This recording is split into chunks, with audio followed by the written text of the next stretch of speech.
Hey everyone, I'm Justin Trapp, and this is the Ministry Minute Podcast, where I share short, powerful stories from the front lines of ministry. Today's story, it's about a courtroom powerhouse and a quiet promise to his aunt that turned into a spiritual home for an entire town.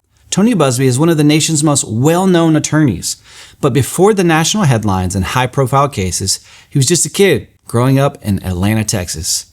And in that small town stood a small church that meant everything to his family, especially his aunt. Over time, the building fell into disrepair. The congregation faded. The doors closed. But Tony never forgot that place or the promise he made to help restore it. Years later, with the resources and the resolve to follow through, Buzbee came back, not to sue, but to serve. He rebuilt that church from the ground up, not just as a gesture to his family, but as a gift to the community.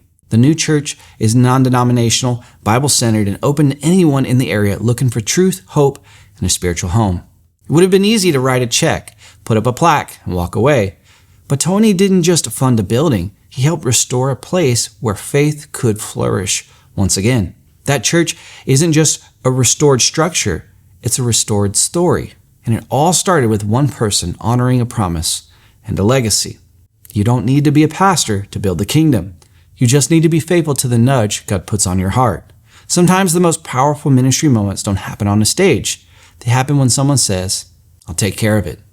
One act of personal faith can transform a community. I'm Justin Trapp, and this has been your Ministry Minute.